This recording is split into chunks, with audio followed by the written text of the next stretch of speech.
नमस्कार दोस्तों, भर्ती पर आपका स्वागत है। जैसा कि आप जानते हैं, आरएसएम एसएसबी ने राजस्थान सीईटी 1 के लिए एग्ज़ाम डेट रिलीज़ कर दी है।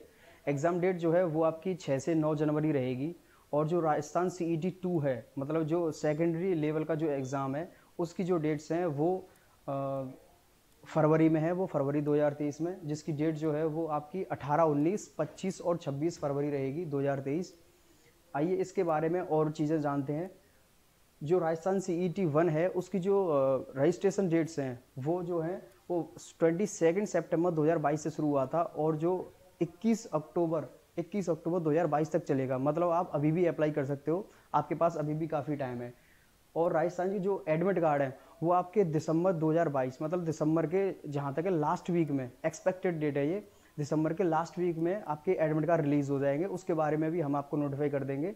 आप जो है हमारा भर्तीपुर.in जो हमारा ब्लॉग है, आप रेगुलरली चेक कर सकते हो। उसके बाद इसका जो एग्ज़ाम नोटिस है, जो एग्ज़ाम कैलेंडर का जो नोटिस आया था आरएसएम एसएसबी जो बोर्ड है उसकी तरफ से, वो यहाँ से आप क्लिक करके देख सकते हो। आप वो इस तरह है: राजस्थान सीईटी समान पात्रता परीक्षा 2022 ग्रेजुएशन लेवल। इसकी जो एग्ज़ाम डेट्स हैं ये संभावित हैं, मतलब टेंटेटिव है, ये कोई फाइनल नहीं है, ये खुद बोर्ड कह रहा है इस बात को, ठीक है ना। तो संभावित परीक्षा दिनांक जो है वो 6, 7, 8, 9 जनवरी 2023 जो कि सीईटी 1 के लिए है, और सीईटी 2 के लिए, सीनियर सेकेंडरी लेवल के लिए, उसके लिए जो है 18, 19 एवं 25, 26 फरवरी 2023। इसको क्लोज करते हैं, डेट्स आपको पता चल गई। उसके बाद और चीज़ें देखते हैं। जो इसका नोटिफिकेशन जो आया था राजस्थान सीईटी 1 का, वो आप यहाँ से डाउनलोड करके देख सकते हो। ये यहाँ पे इसका नोटिफिकेशन दे रखा है, सेवाओं का नाम और सारी चीज़ें। आप पूरा सिलेबस पढ़ सकते हो, उसमें सारी चीज़ें देख सकते हो क्या है क्या नहीं। उसके बाद जो राजस्थान सीईटी एग्ज़ाम है उसका ओवरव्यू देखते हैं। ऑर्गेनाइजिंग बॉडी कौन है, जो जो एग्ज़ाम होता है इसको ऑर्गेनाइज कौन कराता है? इसको ऑर्गेनाइज कराता है Rajasthan staff selection board. Rajasthan जो स्टाफ सिलेक्शन बोर्ड होता है जयपुर में, वो इसको कराता है। एग्ज़ाम नेम क्या है? एग्ज़ाम नेम है Rajasthan common eligibility test, Rajasthan समान पात्रता परीक्षा। इस परीक्षा के लिए, इस एग्ज़ाम के लिए जो वैकेंसीज जो निकाली थी वो 7 डिपार्टमेंट्स के थ्रू निकाली थी, और जो वैकेंसी वो टोटल थी 2996, मतलब 2996, जो कि 7 डिपार्टमेंट्स के लिए थी। वो डिपार्टमेंट्स अभी हम नीचे डिस्कस करेंगे। लोकेशन राजस्थान, ऑफिशियल वेबसाइट दे रखी है, आप यहाँ से उस पर जा सकते हो। जो एप्लीकेशन फ़ीस जो अभी होने वाली है, मतलब अभी आप 21 तारीख तक अगर आप अप्लाई कर सकते हो, ठीक है ना। तो उसके लिए जो एग्जामिनेशन फीस जो होने वाली है वो ये इस तरह से दे रखी है। जो जनरल, ओबीसी या क्रीमी लेयर या फिर ईबीसी से जो बिलोंग करते हैं उनके लिए 450 रुपये एप्लीकेशन फ़ी। ओबीसी जो कि नॉन क्रीमी लेयर एनसीएल से बिलोंग करते हैं या ईडब्ल्यूएस फ्रॉम राजस्थान से, तो उनके लिए 350 रुपये है। और जो समस्त विशेष योग्य योजना या फिर SC ST candidates of Rajasthan, उनके लिए 250 रुपये है। ऐसी आप इनके लिए देख सकते हो। एप्लीकेशन फॉर्म कैसे भरोगे आप? एप्लीकेशन फॉर्म के लिए हमारे ब्लॉग में डायरेक्ट लिंक दे रखा है, ये रहा डायरेक्ट लिंक। आप जैसे इस पर क्लिक करोगे, इस जगह पर राजस्थान एसएसबी की जो है वेबसाइट खुल जाएगी। आप यहाँ से, अगर आपके पास आईडी पहले बनी हुई है तो आप लॉगिन कर सकते हो, वरना आप यहाँ से इस पर क्लिक करके आप रजिस्ट्रेशन कर सकते हो, ठीक है ना। इसमें सारी चीज़ें डालेंगे। इसको क्लोज करते हैं और चीज़ें देखते हैं। इसमें एलिजिबिलिटी क्राइटेरिया इसका क्या रहेगा? जो राजस्थान सीईटी 1 है और राजस्थान सीईटी 2 है, दोनों के लिए एलिजिबिलिटी क्राइटेरिया अलग अलग है। अभी फिलहाल जो सीईटी 1 है उसके एजुकेशन क्वालिफिकेशन के बारे में जानते हैं। राजस्थान सीईटी 1 में मैंने बताया था आपको कि 7 जो डिपार्टमेंट्स हैं उनके थ्रू वैकेंसीज निकली हैं, ठीक है ना। तो उनके बारे में जानते हैं। जो 7 डिपार्टमेंट्स है, वन ऑफ द डिपार्टमेंट उनमें से एक है प्लेटून कमांडर। तो प्लेटून कमांडर के लिए क्या एजुकेशन क्वालिफिकेशन होनी चाहिए? उसके लिए आपको डिग्री होनी चाहिए, ग्रेजुएट डिग्री होनी चाहिए आपके पास। और जो जूनियर अकाउंटेंट है उसके पास, मतलब उसके पास भी ग्रेजुएट डिग्री होनी चाहिए। और तहसील रेवेन्यू, उसके पास भी ग्रेजुएट डिग्री होनी चाहिए। और महिला सुपरवाइज़र जो वुमेन एम्पावरमेंट जो डिपार्टमेंट है उसके लिए, उसमें भी आपके पास डिग्री होनी चाहिए।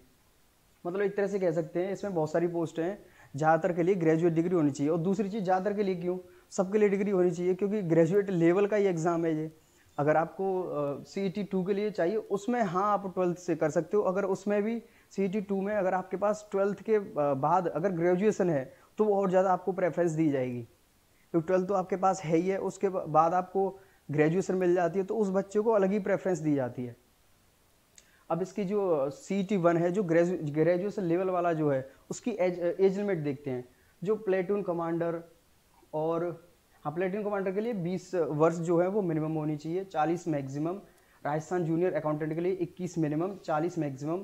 तहसील रेवेन्यू अकाउंटेंट उसके लिए 21-40, और उस महिला सुपरवाइजर जो वुमेन एम्पावरमेंट डिपार्टमेंट है उनके लिए 18 से 40। वुमेन्स के लिए काफ़ी वो दे रखा है इसमें। असिस्टेंट जेलर और पटवारी इन दोनों की सेम है। हॉस्टल सुपरिंटेंडेंट ग्रेड सेकंड इसके लिए 21-40, मतलब ये जो है आपकी एज जो लिमिट है। Platoon commander Rajasthan Rajasthan junior accountant इसके बराबर दे रखी है। फिर उसके बाद जिलादार के लिए भी 18 से 40, जो कि आपकी सुपरवाइजर और जिलादार की बराबर है एज लिमिट। उसके बाद आते हैं education qualification of CET-2। CET-2 की जो एजुकेशन क्वालिफिकेशन है वो आपकी इसके नाम से पता चल रही है सेकेंडरी लेवल से, कि इसकी जो है 12th पास आउट होनी चाहिए आप। 12th पास आउट के साथ अगर आपके पास ग्रेजुएट डिग्री है, जो कि मैंने अभी आपको पहले ही बताया, वो आपके लिए और ज़्यादा प्रेफरेबल रहेगा। इसकी जो एज लिमिट है वो कॉमन है हर पोस्ट के लिए। वो क्या है कि मिनिमम आपकी 18 ईयर्स ऑफ एज होनी चाहिए। मैक्सिमम जो नोटिफिकेशन है उसमें नोटिफाई नहीं है कि मैक्सिमम जो है कितनी होनी चाहिए, वो नॉट स्पेसिफाइड है। एग्जाम पैटर्न क्या रहेगा, जो CET-1 ग्रेजुएशन लेवल का है उसमें कौन कौन से सब्जेक्ट्स आते हैं, कितने नंबर के आते हैं, वो चीज़ें आप यहाँ पे देखते हैं। जो CET-1 है जो ग्रेजुएशन लेवल वाला है उसमें ये सारे सब्जेक्ट्स आते हैं। ये 5 सब्जेक्ट हैं, इनके बारे में जानते हैं। इनमें जो पहला है सेक्शन जो है उसमें general science, history, polity, geography of India, general knowledge और करंट अफेयर्स, ये चीज़ें आती हैं। वैसे करंट अफेयर्स तो जनरल नॉलेज में ही आ जाती हैं, बट वो कोई दिक्कत नहीं। उसके बाद इसमें जो वेटेज है, ये वेट एज अलग अलग दिख रहा है, लेकिन ये वेटेज है। वेटेज जो है वो ये जो है क्वेश्चन इन सबको मिला के 25 क्वेश्चन आते हैं। उसके बाद geography, history, culture and polity of Rajasthan, मतलब ये जो है ये ऑल ओवर इंडिया के लिए, और ये जो है सिर्फ राजस्थान के लिए, मतलब राजस्थान की पॉलिटी, राजस्थान का कल्चर, राजस्थान की हिस्ट्री और राजस्थान की ज्योग्राफी, उसके लिए 20 क्वेश्चन आते हैं। और जो general English and general Hindi दोनों सब्जेक्ट्स आते हैं उसमें 15 क्वेश्चन आते हैं।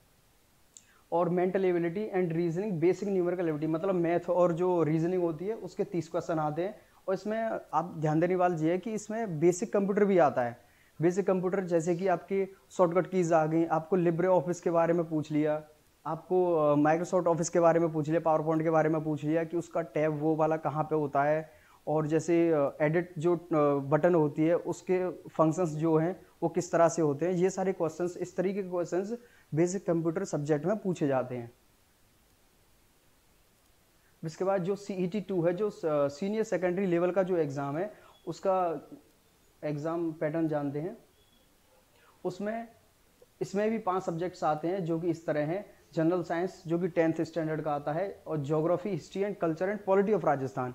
ये ध्यान देने वाली बात है कि ये जो है geography, history, culture, polity of Rajasthan, ये दोनों एग्जाम्स में कॉमन है, और कॉमन ही होगा क्योंकि जो राजस्थान CET होता है और ऐसे ही जो हरियाणा CET होता है, ये हर एग्जाम्स में जो CET एग्जाम्स होते हैं उनमें स्टेट प्रेफरेंस जो GK होती है उसको ज़्यादा दिया जाता है, ठीक है ना। मतलब वो आते ही आते हैं, वो वाली GK आती है स्टेट से related.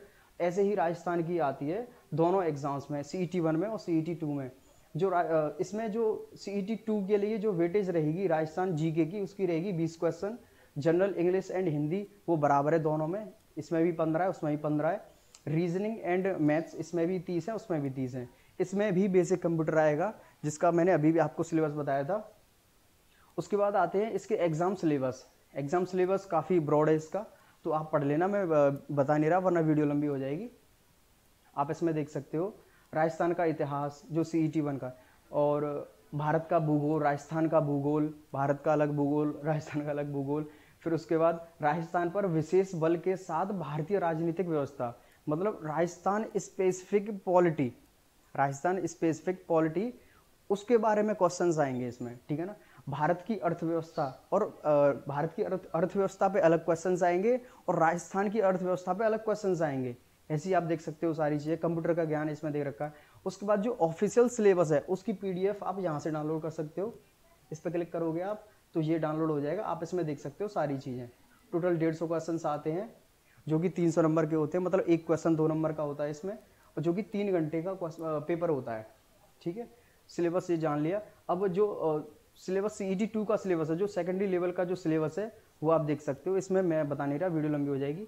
Admit card, how to download admit card for CET 1 2022। CET 1 और CET 2 दोनों का ही सेम प्रोसेस रहेगा एडमिट कार्ड डाउनलोड करने का, जो कि इस तरह है कि आपको सबसे पहले वेबसाइट पे जाना है, जो ऑफिशियल वेबसाइट पे, इस पर क्लिक करके उसके बाद आपको यहाँ पे एडमिट कार्ड सेक्शन दिख जाएगा, इस पर क्लिक करके उसके बाद यहाँ पे एक लिंक आ जाएगा। अभी वो लिंक एक्टिवेटेड नहीं है, बट वो लिंक आ जाएगा, वो आएगा दिसंबर के लास्ट वीक में, जिस पे आप क्लिक करके और अपना रजिस्ट्रेशन और भी चीज़ें भर के, जो वहाँ पे आपको जब आपने एप्लीकेशन फॉर्म भरा होगा उसमें बताया होगा कौन कौन सी चीज़ें हैं, उन चीज़ों को यहाँ पे डाल के आप इसमें दे भी रखा है exam fees, application number, date of birth, ये सारी चीज़ें डाल के आप जो है एडमिट कार्ड डाउनलोड कर सकते हैं, ठीक है ना। फिर उसके बाद जो चीज़ें आपको राजस्थान CET एंट्रेंस एग्ज़ाम जो होता है वहाँ पे एग्ज़ाम सेंटर पे जो चीज़ें नहीं ले जानी, वो चीज़ें इस तरह से लिस्टेड है। अगर आप ले जाना चाहते हो तो आपको वो जो चीज़ें हैं वो बाहर ही रख के जानी पड़ेंगी एग्ज़ाम सेंटर से, जो कि इस तरह लिस्ट है। वॉचेस, जो घड़ियाँ होती हैं, डिजिटल हो या फिर एनालॉग हो, दोनों तरह की वॉचेस। उसके बाद स्मार्टफोन, ऑब्वियस सी बात स्मार्टफोन तो बाहर ही रहेगा। उसके बाद calculator, log tables, writing pad, nicotine मतलब वो तम्बाकू वगैरह, वैसे भी कोई नहीं ले जाता लेकिन कोई नहीं एनी मेटल ऑब्जेक्ट, जो जैसे तावीज़ वगैरह होता है बहुत लोगों के, यहाँ पे भी होता है और इधर गर्दन में भी होता है, वो चीज़ें भी। उसके बाद पेन ड्राइव वगैरह, वो तो वैसे भी कोई नहीं ले जाता pen drive. Books and guides, जो सारी चीज़ें बाहर ही रहेंगी। आप अगर ले जाते हो बुक्स एंड गाइड्स तो आप बाहर ही पढ़ के और अपने बैग वगैरह में बाहर ही रख दो। जो फ्रीक्वेंटली आस्क्ड क्वेश्चंस हैं, जो कि बच्चे पूछते रहते हैं, वो इस तरह से हमने दे रखे हैं अपने ब्लॉग में, आप पढ़ सकते हो इनको। और जो एक ज़रूरी इन्फॉर्मेशन है वो आपको मैं ये बताना चाहता हूँ कि हमारा एग्ज़ाम कार्ड जो ऑर्गेनाइजेशन है अग्रवाल एग्ज़ाम कार्ड, उसकी अभी राजस्थान CET के लिए किताबें आने वाली हैं। तो आप अपडेटेड रहें हमारी वेबसाइट से examcard.in से, जिसमें जाके आप देख सकते हो कि उसकी किताबें आई नहीं है। वैसे तो हम आपको नोटिफाई कर देंगे, ब्लॉग में भी कर देंगे और एक आपके लिए वीडियो भी बना देंगे। उसके लिए आपके लिए बेस्ट मटेरियल द्वारा किताबें बनाई जा रही हैं राजस्थान CET के लिए। वैसे अभी 1.25 महीना है, अगर मतलब वो वैसे तो अभी 7-8 दिन में रिलीज़ हो जाएंगी किताबें। उसके बाद क्या है कि आप जैसे ही उन किताबों को लगाओगे या फिर ऑनलाइन प्रैक्टिस सेट हमारे ऐप पे लगाओगे तो आपको उससे काफ़ी मदद मिलेगी, क्योंकि जो हमारा मटेरियल होता है वो बिल्कुल एग्ज़ाम अप्रोच्ड होता है, ठीक है ना, जिससे कि आप अपने एग्ज़ाम में और अच्छा स्कोर कर पाओ। तो आप स्टे अपडेटेड रहिए हमारे भर्तीपुर ब्लॉग से और हमारी जो वेबसाइट है examcard.in से, ठीक है। इसी के साथ ये वीडियो समाप्त करते हैं। धन्यवाद।